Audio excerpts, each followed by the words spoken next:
So very good morning. देखिए, आज अपन important point है उनको अपन डिस्कस करने वाले। काफी लोगों के मेरे पास कमेंट्स आ रहे थे कि सर हमने 12th पास कर लिया, हम जब बीएससी है, जो आपका बीकॉम है, बी है, इनमें एडमिशन लेंगे तो हमको कौन कौन से जो डॉक्यूमेंट होंगे वो डॉक्यूमेंट आपको तैयार रखने। देखिए, ये जो मैं कुछ आपको डॉक्यूमेंट बताने जा रहा हूं, अभी से आप इन सारे के सारे डॉक्यूमेंट यदि आपके पास है तो इनको एकदम एक जगह कर लीजिए, नहीं है तो आप इनको एकदम करेक्शन वगैरह है वो करा लीजिए। मेन अपना जो जन आधार कार्ड है उसको एकदम डिटेल के अंदर करेक्शन करा लीजिए। जिस टाइम एडमिशन होंगे सबसे जो जरूरत है वो आपको जन आधार कार्ड की जरूरत पड़ेगी। उसके अंदर आपका नाम भी सही होना चाहिए, बैंक अकाउंट है वो भी उसके अंदर जुड़ा हुआ होना चाहिए, क्योंकि जब आपकी जो स्कॉलरशिप वगैरह आती है वो इसी के थ्रू क्या होती है, आपके बैंक अकाउंट में आती है। तो चलिए अब अपन बात करते हैं कि आपको कौन कौन से जो इंपॉर्टेंट डॉक्यूमेंट्स हैं। देखिए, ये जितने भी डॉक्यूमेंट्स हैं ये ओनली फॉर जो रेगुलर स्टूडेंट्स रहेंगे उन्हीं को ये जरूरत रहेगी, एंड जो प्राइवेट स्टूडेंट्स रहेंगे उनको ये सारे डॉक्यूमेंट्स की जरूरत है वो बिल्कुल भी नहीं रहेगी। तो जो गवर्नमेंट एग्जाम से मतलब जो रेगुलर रहेंगे गवर्नमेंट कॉलेज से, उनके लिए कौन कौन से हैं,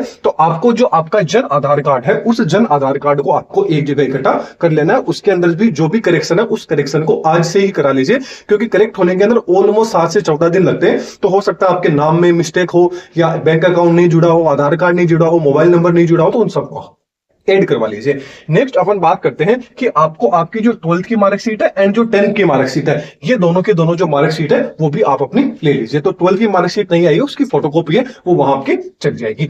एंड आपको जो आपका आधार कार्ड है उस आधार कार्ड को भी आपको ले लेना है। इसके अलावा जो आपका आय प्रमाण पत्र है, मतलब जो आपके पापा का जो इनकम सर्टिफिकेट होगा, जो आप किसी भी ई मित्र है उससे इनकम सर्टिफिकेट है वो बनवा सकते हैं, तो मेन आप इनकम सर्टिफिकेट है इसको भी बना के रेडी रखिए। ओके, फिर आपको क्या चाहिए, जो आपका जाति प्रमाण पत्र है। देखिए, जो मतलब जनरल कैटेगरी के स्टूडेंट्स रहते हैं उनको जो आपका जाति प्रमाण पत्र है, कास्ट सर्टिफिकेट है, ये नहीं चाहिए होता है। ओनली फॉर जो ओबीसी है, एससी है, एसटी है, ये स्टूडेंट्स है, इनको जो कास्ट सर्टिफिकेट रहेगा उसकी जरूरत रहेगी। तो जल्द से जल्द जो जाति प्रमाण पत्र अभी तक आपने नहीं बना है तो बना लीजिए। इसके अलावा आपको टीसी की जरूरत रहेगी, सीसी की रहेगी, मतलब जो आपकी ट्रांसफर सर्टिफिकेट है, जो आपका करेक्टर सर्टिफिकेट है, एंड आपका जो माइग्रेशन है, इस माइग्रेशन को भी आपको क्या है अच्छे से रख लेना है। क्योंकि जब आप कॉलेज जो भी आप जिस भी स्कूल में पढ़ रहे हैं वहां से आप माइग्रेशन लेंगे, मान लीजिए आप एक स्टेट से दूसरे स्टेट में जा रहे हैं, तभी आपको माइग्रेशन की जरूरत पड़ेगी, अदरवाइज माइग्रेशन की जरूरत नहीं रहेगी। तो फिर भी माइग्रेशन आप निकलवा सकते हैं।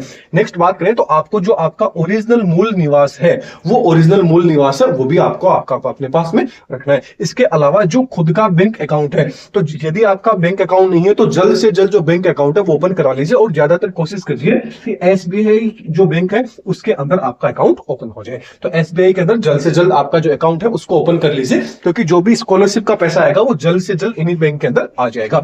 तो एसबीआई को आप कर लीजिएगा, जरूरी नहीं है कि आपको एसबीआई करना है।